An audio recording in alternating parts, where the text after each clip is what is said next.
Okay, I've received several questions about the professional disposition, and I know that it is due this Sunday, but I wanted to walk through a couple things with you that you have in your course materials, and hopefully that'll help answer some of the questions that I am receiving. So I'm going to share my screen and go through a little bit of the PowerPoint and then walk you through the actual document that we have. So what is professional disposition? I like to explain professional disposition as what could get you hired and fired.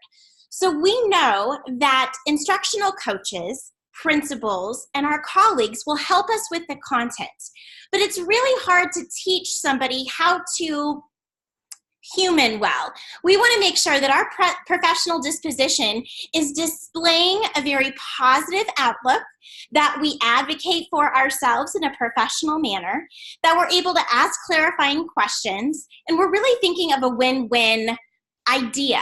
So it's not me versus my peers, it's me wanting to do the best for my students and for my team. So when we're looking at professional disposition, it's our mood, it's our aura, it's what people see when they're around us.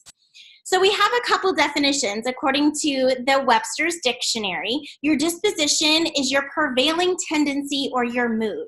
This is not to say that every once in a while we have a bad day, because we're human.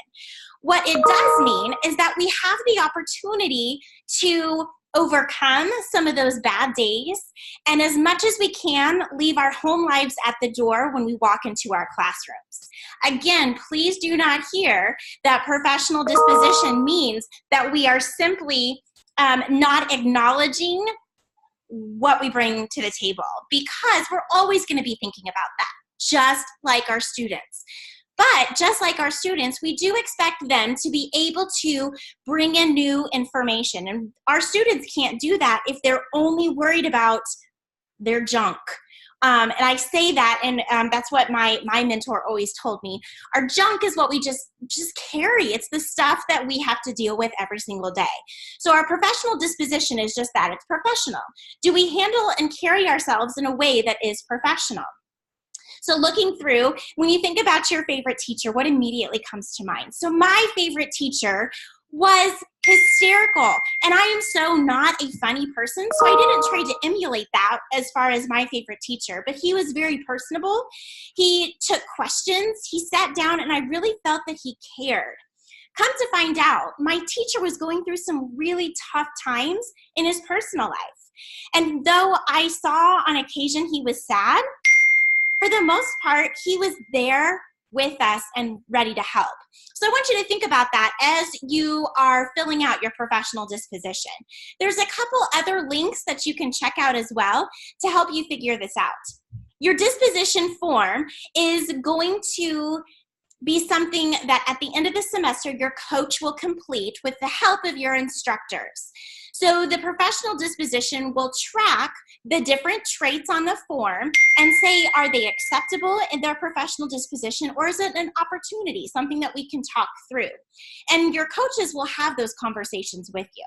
The last slide of this PowerPoint goes through what the top portion is.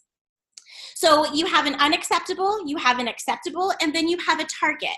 What we're wanting you to do in 606, it will be a different requirement in 607 next semester, but in 606, we really want you to look through the different traits and find 3 pieces of specific evidence that support what you rated yourself. So if you rated yourself as unacceptable in something, that is completely okay. We want your honest feedback. You're not getting a grade based on what you rate yourself. You're getting a grade based on how reflective you are. As you progress through this program, and the last semester of the TAP is where you will complete your KPTP. It's a portfolio that all teacher candidates are expected to complete in the state of Kansas. There's going to be a ton of reflective opportunities in this portfolio. So we're wanting you to start in 606, really thinking through where you would rate yourself and why, and bringing out specific pieces of evidence. In the KPTP, you are more going to be graded on your reflection than you are being perfect in the classroom. So I don't want you to think, if I'm not at target on all these places, then you're going to get a bad grade. It is all about your reflection. So for example, for trait 4, I would rate myself as acceptable. And here are 3 pieces of evidence. I completed all my para duties on time and in the manner of which my supervisor expected. However, there were a few times my coursework was submitted late. Sorry, my son is figuring out the garbage disposal. Kipton, if you could just wait because I'm recording, that would be awesome. And then number 3, there were lesson plans that I created, taught, and submitted before the due date. So this is why I would give myself the rating of acceptable. Notice that I didn't rate myself as target.